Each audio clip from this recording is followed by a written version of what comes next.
आज हम बात करेंगे काव्य गुणों के बारे में। तो आइए जानते हैं काव्य गुणों के बारे में। काव्य की गुण किसे कहते हैं? काव्य गुण, काव्य जिस प्रकार मनुष्य में सुशीलता, उदासीनता, वीरता, प्रसन्नता आदि कई गुण होते हैं, वैसे ही काव्य में भी अपने गुण होते हैं। काव्य में आंतरिक सौंदर्य तथा रस के प्रभाव एवं उत्कर्ष के लिए स्थायी रूप से कुछ मानवोचित भाव और धर्म या तत्व को ही गुण, काव्य गुण या शब्द गुण कहा जाता है। यह काव्य में उसी प्रकार विद्यमान रहता है जिस प्रकार फूल में सुगंध होती है। काव्य के 3 गुण आप इसमें देखेंगे। पहला गुण है माधुर्य गुण। माधुर्य गुण किसे कहते हैं?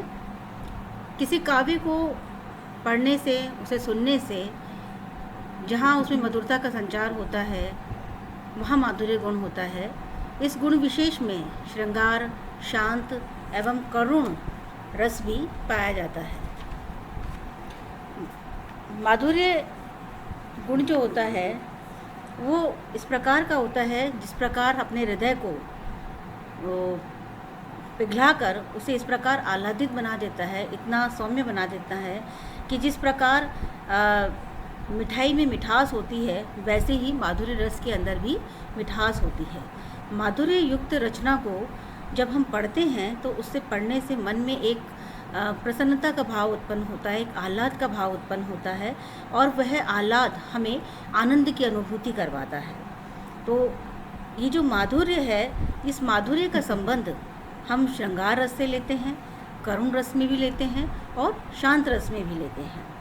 अब माधुर्य के अंदर कुछ ऐसे वर्ण हैं जो कि कानों को बहुत प्रिय लगते हैं और जो बोलने में भी हमें उन पे बलाघात नहीं करना पड़ता है और आसानी से हम उन्हें बोल सकते हैं।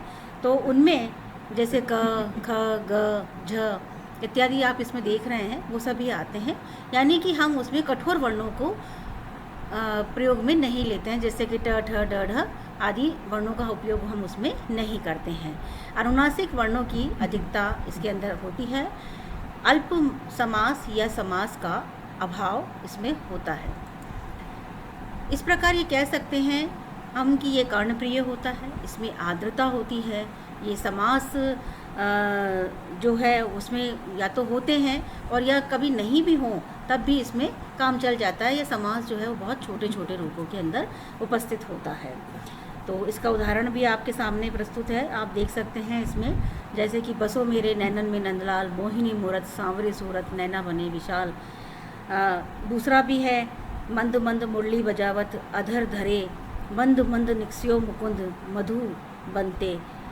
इस प्रकार कई सारे उदाहरण हैं। आप इसमें और भी कई उदाहरण जो है वो माधुर्य, जिसमें कि आपको प्रसन्नता हो, जिसमें कि आपको आनंद प्राप्त हो, ऐसे कई उदाहरण जो हैं इसमें आप दे सकते हैं।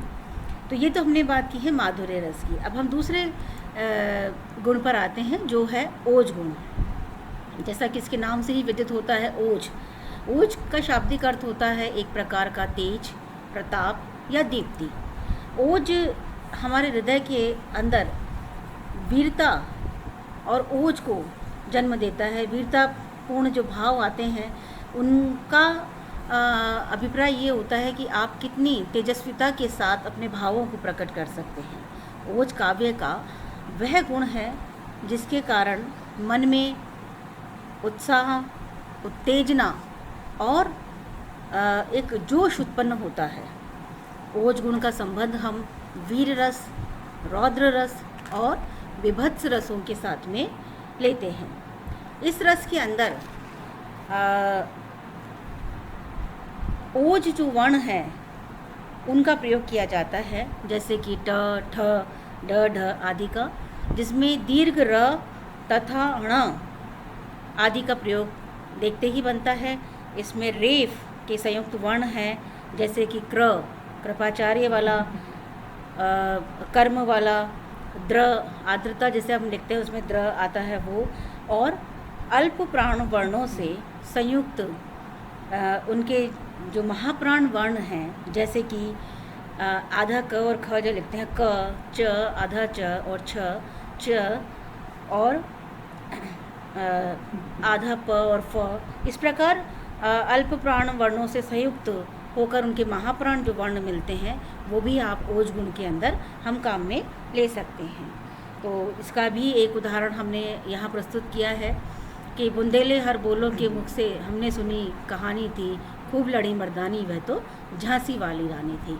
तो ये जो शब्द जब कानों के अंदर पड़ते हैं तो हृदय में एक अद्भुत और एक अजीब, मतलब एक कहना चाहिए कि जोश भर जाता है, एक उत्साह उत्पन्न हो जाता है और यकायक ऐसा लगता है कि हमारे भुजाएं फड़कने लगी हैं और रक्त खौल रहा है और इस प्रकार की अनुभूति होने लगती है कि बस अभी रणक्षेत्र के अंदर हम प्रस्तुत होने वाले हैं। तो ओज जो है वो इस प्रकार से हमारे अंदर जोश भर देता है। तीसरा जो गुण है वो है हमारा प्रसाद गुण। प्रसाद का शाब्दिक अर्थ ही अपने आप में बहुत ही सरल, जिसमें हम कहते हैं निर्मलता होती है, पावनता होती है, प्रसन्नता होती है, जिससे काव्य को पढ़ने में और सुनने में पाठक को ऐसा लगे कि उसका हृदय जो है वो बहुत प्रफुल्लित हो गया है, मन खिल गया है और कानों को सुनते समय एक किसी भी प्रकार का शोर सुनाई ना दे और वो कर्ण प्रिय हो और हृदयगत शांति का बोध हो। ऐसे काव्य को हम प्रसाद गुण कहते हैं। इस प्रसाद गुण में आप देखेंगे कि जिस प्रकार सरोवर का जल निश्चल होता है, निर्मल होता है, उसी प्रकार मनुष्य का जो मन है उसको भी हम इसी प्रकार निर्मल रख कर के और अपने भावों की प्रस्तुति देते हैं।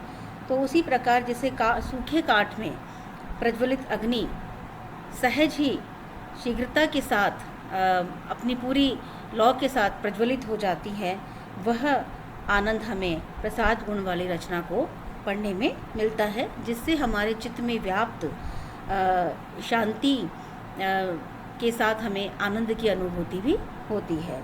तो इसका एक उदाहरण हमने यहाँ दिया है कि विस्तृत नभ का कोई कोना, मेरा न कभी अपना होना, परिचय इतना इतिहास यही, उमड़ी कल थी मिट आज चली।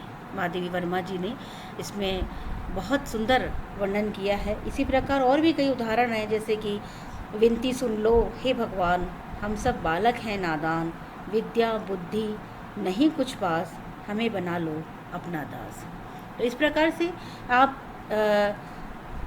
प्रसाद, ओज और माधुर्य तीनों गुणों में अंतर को आप समझ चुके हैं और आप अपने अनुकूल इसके अंदर उदाहरण प्रस्तुत कर सकते हैं।